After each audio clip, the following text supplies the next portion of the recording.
फिर से स्वागत है आप सभी का यार इस बदलती दुनिया के ब्लॉग में। और देखिए इस दुनिया में क्या हो रहा है। सच बोलना, जैसे ना, सच बोलना, सरकार से सवाल करना, अपने हक की मांग करना, लोगों का भला चाहना, ये सब सारी चीजें पता है किसकी निशानी है? गद्दार की, देशद्रोह की। आपको यकीन नहीं ना हो रहा है? आइए आपको मैं, अगर हम अपनी ये बातें बताऊंगा ना आगे की, तो आपको समझ में आ जाएगा, हाँ, कि ये कहीं ना कहीं आजकल के ये जो गद्दार का डिफिनेशन है ना, वो चेंज हो गया है। तो ये मेरे कुछ वीडियो हैं जो मैंने सोनम बागचू पे बनाए थे, और उन्हीं में से ये एक कमेंट है। अधिकतर कमेंट तो अच्छी थी। ये एक कमेंट है जिसमें लिखा हुआ है कि सोनम बागचू गद्दार है। सोशल मीडिया पे मैं ज्यादातर जो है ना, मेरे में तो अभी कम एक ही दो गोला आ रहा है कि गद्दार हैं, ही डिजर्व इट, इस तरह की बातें आ रही हैं। तो उन्हीं को मैं थोड़ा अब ना बताना चाहता हूँ कि क्या है उनके अनुसार गद्दार का डिफिनेशन। तो उससे पहले चलिए सोनम बागचू के बारे में बता देता हूँ, क्योंकि बहुत से ऐसे लोग हैं जो सोनम बागचू के बारे में नहीं जानते हैं। और गांव में, और चले जाइए, मतलब थोड़े से, कि थोड़े से क्या यार, 80% जनता ऐसी है ना जो जानती ही नहीं है कि हमें एजुकेटेड लोगों को ना रिस्पेक्ट करना चाहिए, हमें साइंटिस्ट लोगों को रिस्पेक्ट करना है। मतलब जब तुम अच्छे लोगों को नहीं ये करोगे ना, रिस्पेक्ट नहीं दोगे ना, उनके लिए जब खड़े नहीं होगे ना, तो पता है क्या होगा? तो तुम्हारे सिस्टम में ना वैसे वैसे लोग आ जाएंगे ना, जो आपको बस बरगला करके आपको लूटेंगे। देख लो ना, बिहार के भागलपुर के किसी इलाके में 1050 एकड़ जमीन जो है ना, ऐसा ही कुछ डाटा है, उतना जमीन यानी जिसमें 10 लाख पेड़ हैं, वो सारे पेड़ को काट करके और किसी बड़े कॉरपोरेट वाले को दिया जाएगा, और 1 रुपये की लीज पे 30 सालों के लिए। हम्म। अब इस पे जो वो आवाज उठा रहा है, उसे जेल में डाल दिया जा रहा है। और ठीक वही चीज जो है ना, वो लद्दाख में हो रही है ना। तो आइए चलिए सोनम वांगचुक के बारे में बताते हैं कि वो भी इसी तरह से किए। तो मैं जो है ना, सोनम वांगचुक, आइए, जो इस तरह के जो पत्रकार हैं जो जाकर के उजागर किए थे 1 रुपया वाली, और कई ऐसे पत्रकार हैं जो कहीं ना कहीं भ्रष्टाचार के खिलाफ बोले थे, तो उन सबको चुनवा दिया गया, मरवा दिया गया। ठीक वही चीज जो है ना, वो सोनम वांगचुक थोड़े बड़े लेवल के हैं, इसलिए उनको वो वाला चीज जो है ना, वो नहीं चल रही है कि जेल भिजवा देना, बोल करके, अब बंद, मतलब जेल भिजवा करके उनकी बातों को दबा देना, या फिर पत्रकार जैसे किसी को चुनवा देना कुछ में, है ना। ऐसे बहुत से आपको मिल जाएंगे रियल स्टोरी कि क्या हुआ है, कैसे हुआ सच्चे पत्रकारों के साथ। और जो सच्चे नहीं है, जो बड़े बड़े मीडिया है, उनके जाकर के देख लो कि वो क्या कंटेंट दे रहे हैं, बेच रहे हैं। तो सोनम वांगचुक जो है ना, ये लद्दाख में ही जन्म लिए थे। ये एक इंजीनियर है, और ये एक पर्यावरण के रक्षक भी हैं। ये एजुकेशन को रिफॉर्म किए हैं। इनका जो एजुकेशन सिस्टम है ना वहाँ का, जो ये चल बनाए हैं, अपने दोस्तों के साथ मिलकर के 1988 में ये स्टार्ट किए थे। स्कूल्स, आइस स्तूप्स, वहाँ के घर जो बना है वो सारे जो है ना, ऐसा सिस्टम बना हुआ है ना कि मत पूछो। बहुत ही काबिले तारीफ है, मतलब काबिले तारीफ है। और इन सब के लिए उन्हें बहुत से पेटेंट भी मिले हैं, बहुत से अलग अलग देशों वाले ने उन्हें सम्मान भी किया दिया है, और बहुत कुछ दिया है यार। और उन जैसे लोगों को ना लोग गद्दार बोल रहे हैं। वो कौन लोग हैं जो गद्दार बोल रहे हैं? अपने ही लोग हैं। अपने ही लोग कह सकते हो, या फिर यह कह सकते हो कि जो मलाई खाने वाले हैं, जो सिस्टम में बैठे हुए हैं, वो लोग अच्छा देती है। इनका जो एजुकेशन सिस्टम है ना, वो रटने वाला नहीं है। और एक और चीज़ मैं इनका एजुकेशन में देखा हूँ सबसे डिफरेंट, कि हमारे जो ये इंडियन एजुकेशन सिस्टम है, जो मैकाले ने बनाया था, अंग्रेजों का ये बनाया हुआ है, अगर आप लोग नहीं जानते हो तो बता देता हूँ। वो, उसमें क्या होता है ना कि रटने वाला, बिल्कुल रट्टू तोता बनाया जाता है, जिसके आप परिणाम आज देख सकते हैं कि इंडिया में केवल नौकर ही तैयार हो रहे हैं। और जो कम पैसे में नौकरी नहीं कर रहे हैं, गुलामी नहीं कर रहे हैं, वो बेरोजगार हैं। सरकारी नौकरी के लिए दौड़ रहे हैं, तरस रहे हैं, सरकारी नौकरी के लिए घिस रहे हैं सिस्टम में, 32 साल तक, 23 साल तक घिस रहे हैं। तो ये सब जितना भी आपको रिजल्ट दिख रहा है ना, ये सब यही यही एजुकेशन सिस्टम का कमाल है। अब सवाल ये है कि इतने अच्छे काम करने वाले इंसान को अचानक से देशद्रोही क्यों कहा जाने लगा, है ना? उन पे एनएसए लगा हुआ है, पता है ना? क्योंकि उन्होंने लद्दाख की पहाड़ियों की सच्चाई बताई है। वहां की जमीन, खनिज, प्राकृतिक संसाधन गलत हाथों में जा रहे थे। उन्होंने बोला कि बड़े बड़े कॉरपोरेट लीज पर, जैसे कि बिहार के भागलपुर में हो रहा है, जैसे कि कई बड़े बड़े बंदरगाह भी दे दिए गए हैं अडानी को, ये भी सब लोग जानता है। आज जब भी अडानी की बातें आती है कि मोदी जी अडानी को कुछ दे रहे हैं, तो कुछ लोग उनके जो समर्थक होते हैं ना, जो ये अंधभक्त होते हैं ना, वो क्या बोलते हैं ना कि तो क्या, मतलब बिजनेसमैन को साथ लिया नहीं जाए, उसको छोड़ दिया जाए। यार कितना साथ दोगे एक ही कंपनी को, एक ही व्यक्ति को? क्या और कोई बिजनेसमैन नहीं है क्या? और तुम नहीं चाहते हो कि देश के और भी जो मिडिल क्लास के हैं, जो लोअर क्लास के लोग हैं, वो भी बिजनेस में आए? ये नहीं चाहते हो? ये बताओ, एक ही कंपनी पर क्यों? जरूर कुछ तो होगा बात, समझो। एक तो अंधभक्त ये बोलते हैं कि बिजनेसमैन को साथ नहीं लिया जाए क्या? तुम बताओ तुम्हारे अनुसार। फिर दूसरा ये बात बोलते हैं, जब धर्म पे बात होती है कि वो धर्म की बातें करता है, तो कहता है तो क्या धर्म को छोड़ दे? अब इसी में वो थ्री इडियट में जो एक, थ्री इडियट में नहीं, क्या था, एक जो था ना मूवीज, नाम याद नहीं आ रहा था, कि धर्म को तुम रक्षा करोगे? जिसने तुम्हें बनाया, जिसने ये ब्रह्मांड को बनाया, जिसने ये गोला को बनाया, क्या उसे तुम्हारी जरूरत है? तो इस चीजों को लोग इतना क्रिटिसाइज किया है ना, कि ये गलत किया, वो किया, वो किया। देखो ना यार, तुम्हारे देश में है कौन? चलो अब आगे आ जाते हैं, तो इस बातें पे ज्यादा नहीं मैटर करते हैं, अब आगे। सोनम वांगचुक के बारे में पता है?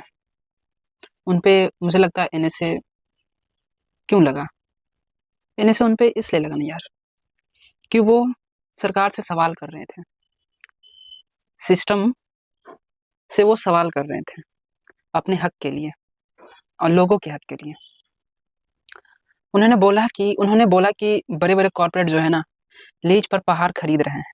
उन्होंने बोला कि स्थानीय लोगों की आवाज दबाई जा रही है। उन्होंने बोला कि पर्यावरण को नुकसान होगा।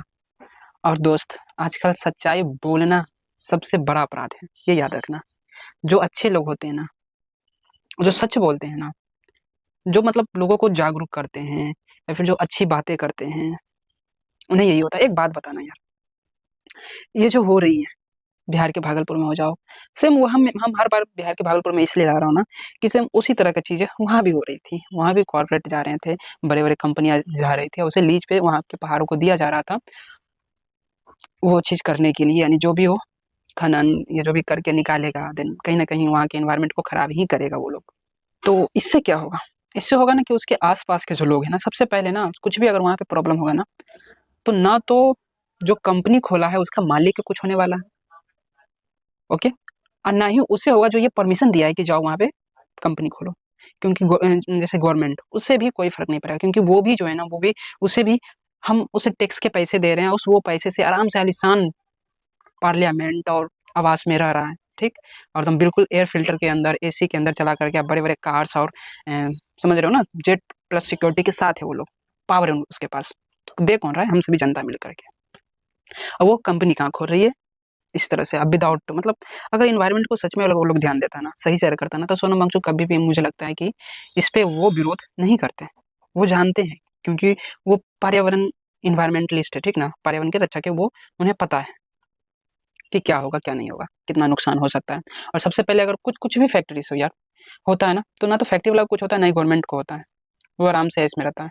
लेकिन प्रॉब्लम होती है सबसे पहले तो उसमें काम करने वाले लेबर को बीमारियां होती हैं, और उसके बाद उसके आसपास जो लोग रह रहे हैं, गरीब दुखिया, वो सारे लोग है ना, कहीं ना कहीं, तो सबसे पहले उनको प्रॉब्लम हो होता है, वो लोग मरते हैं, वो लोग बीमार पड़ते हैं। फिर उन्हीं लोग जब वो बीमार पड़ते हैं तो हॉस्पिटल जाते हैं, फिर वहाँ पे अपना इलाज कराते हैं, फिर वहाँ से गवर्नमेंट को टैक्स देते हैं। सरकार अगर किसी पे एनएसए लगा रहा है ना, तो समझो कि वो इस इंसान को चुप कराना चाह रहा है। एनएसए यानी कि नेशनल सिक्योरिटी एक्ट, ये आमतौर पे उन लोगों पे लगाया जाता है जो देश की सुरक्षा के लिए खतरा हो। देश की सुरक्षा के लिए खतरा, यार एक टीचर जो सेक्मो जैसी संस्था को बनाया, एक ऐसा एजुकेशन जिसे पाकर लोग जो है ना, वो काफी बेहतर पद पे गए हुए हैं, अच्छे अच्छे पद पे गए हुए हैं, और प्रॉपर कहो कि इंडिपेंडेंट हो पाए। ऐसा नहीं कि ये गवर्नमेंट स्कूल में जितने भी लोग पढ़ते हैं ना, वो बर्बाद ही होते हैं, नशेड़ी ही बनते हैं। कुछ लोग ना, ये प्राइमरी स्कूल पढ़ने के बाद ना फिर पढ़ते ही नहीं है, ऐसा हो जाता है सिस्टम। अच्छे लोग बनते का, एजुकेशन किस लिए था? कि इंसान को इंसान बनाया जाए। उसमें उसमें वो होता है ना, कि वो एक दूसरे इंसान को समझे, अपनी जीवन जीने की शैली को बेहतर करे, है ना, लोगों के लिए अच्छे काम करे, इसलिए एजुकेशन को दिया जाता है। लेकिन यहाँ पे एजुकेशन पाकर लोग क्या आ रहे हैं?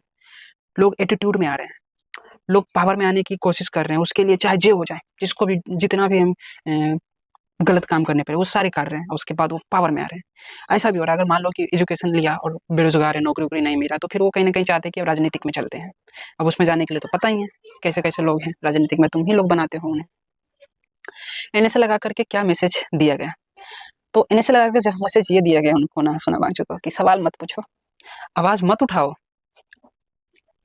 पहाड़े बेच दिए जाएं, नदियां बेच दी जाएं, बस तुम चुप रहो। बस तुम देखते रहो, तुम्हारे घर तोड़ दिए जाएंगे कुछ के भी नाम पे। देख लो ना, बहुत जगह पे जो है ना, लोगों को यूं ही उनकी बस्तियां जो हैं, जो 40 साल 60 साल से रह रहे हैं, और जब वो किसी तरह की चीजें रोड पास करते हैं या कुछ पास करते हैं या फिर नगर निगम वाले तोड़ देते हैं कुछ भी बता करके। अब यही सब के लिए अगर कोई सवाल उठा रहा है तो उसे दबा दिया जाता है। वो काफी स्ट्रांग उठा, इसलिए उसे दबाने के लिए एनएसए का यूज किया गया। ऐसा ही मनीष कश्यप पे भी यूज किया गया था, और देखो वो भी जेल से छूट गए, रिहा हुए ना, उन पे भी एनएसए लगा। आज के समय में देशद्रोह का मतलब सिर्फ इतना रह गया है, जो सरकार से सवाल करे वो गद्दार है। लेकिन नहीं दोस्त, असली देशभक्ति वही है ना जो सवाल पूछे। असली देशभक्ति जमीन पानी हवा बचाने के लिए काम करे, और इसे अगर कोई गंदा कर रहा है ना तो उस पर सवाल भी करे। असली देशभक्ति अगली पीढ़ी के लिए भविष्य को बचाना होता है, इसे कहते हैं असली देशभक्ति। और यह काम ही सोनम वांगचुक जो है ना वो कर रहे थे दोस्त। हमें यह समझना होगा कि अगर हमने अपनी प्राकृतिक संपत्ति खो दी तो चुनाव, पार्टी, नेता सब बाद में मरेंगे, याद रखना। अगर हम अपनी प्रकृति खो दी ना, अगर हम पोल्यूटेड होगी ना, हमारे एनवायरनमेंट अगर पोल्यूटेड होगा, हमारा अगर पानी गंदा हो गया ना, है ना, हमारे शहर अगर गंदे हो गए ना, सामाजिक समझ रहे हो, नशा उसा आ जाना, समाज गंदा हो जाना, रोड खराब है, कचरे ये सब तो ही है, तो समाज गंदा हो रहा है, एयर पोल्यूशन हो रहा है। अगर ये सब सारी चीजें अगर होगी ना, इन्वायरमेंट से अगर खिलवाड़ किया जाएगा ना, तो तुम्हारा नेता बाद में आएगा, बड़े बड़े कॉर्पोरेट बाद में आएंगे। सबसे पहले कौन मरेगा? तो गरीब, लाचार, जो बहुत सारी पॉपुलेशन में लगभग 90% जो लोग हैं ना, वो लोग सबसे पहले बर्बाद होंगे। यहाँ तक मिडिल क्लास, यहाँ तक थोड़े से अपर क्लास भी इफेक्टेड होंगे, लेकिन वो लोग बाद में होंगे, क्योंकि वो लोग के पास अगर वाटर पॉल्यूशन हुआ तो उनके लिए आरओ आ जाएगी। ये कॉर्पोरेट वाले है क्यों? उन्हीं लोगों को तो बचाने के लिए है, समझ रहे हो ना, रक्षा के लिए। इसलिए यार हमारा समर्थन जो है ना वो सोनम वांगचुक के लिए नहीं है, हमारा समर्थन भारत की रक्षा के लिए है, और वो कहीं ना कहीं भारत की रक्षा कर रहे थे। और मुझे लगता है ना कि ऐसे लोगों की जरूरत है, बहुत जरूरत है, बहुत। और ऐसे लोग एक दो ही हैं, एक दो भाई, 0.0001% ऐसे लोग हैं, और हम इसलिए उन्हें जान भी नहीं रहे। हम जान के नहीं रहे तो राजनीतिक में कोई अगर ओवर स्मार्ट है, वाह कितना चमक रहा है यार। मैं कुछ लोगों को देखता हूँ ना, तो उनके सपोर्टर होते हैं जो माल लेते हैं, उनसे पैसे वैसे लेते हैं, है ना, और फिर उनको वोट दिलवाते हैं गांव में जा करके कि हाँ चाची इसको वोट दीजिए, कितना अच्छा है लड़का, वाह कितना अच्छी बातें करा, वाह ऐसे। तो वो लोग स्मार्टनेस उसकी देखते, कार्य के बारे में जीरो पता है, कुछ भी नहीं पता है कि उसने कार्य क्या किया। यहाँ तो उसको ये भी नहीं पता है कि उसे जो मंत्री पद मिला है ना, हमारे ही कास्ट का एक है, चिराग पासवान, जान ही रहे होंगे, रामविलास पासवान का बेटा, है ना। उनके बारे में कुछ लोग बोल रहे थे यार कितना स्मार्ट लग रहा है, बाप रे बाप। यार स्मार्ट लगने से क्या हो जाता है मुझे ये बताओ? वो अच्छा इंसान बन जाता है, या वो सोशल वर्कर बन जाता है? बताओ। गजब यार, इन लोगों की बातें मैं सुनता हूँ तो। इन लोगों से पूछो सोनम वांगचुक कौन है, नहीं बताएंगे। इन्हें उनसे मतलब ही नहीं है यार, इन्हें बस छोटी सोच वाले लोग हैं, कीड़े मकोड़े हैं लोग। चलिए तो इस वीडियो को यहीं पे अंत करता हूँ। उससे पहले कुछ मैसेज था आप लोगों के लिए दोस्तों, कि अगर आप भी मानते हैं कि सच बोलना अपराध नहीं होता है, अगर आप भी मानते हैं कि इस देश की मिट्टी बिकनी नहीं चाहिए, अगर आप भी मानते हैं कि आवाज उठाना देशभक्ति है, तो इस वीडियो को लाइक करें, शेयर करें, सब्सक्राइब करें, और भी सपोर्ट सोनम वांगचुक, और अपने अधिकार के लिए जागरूक बनो यार।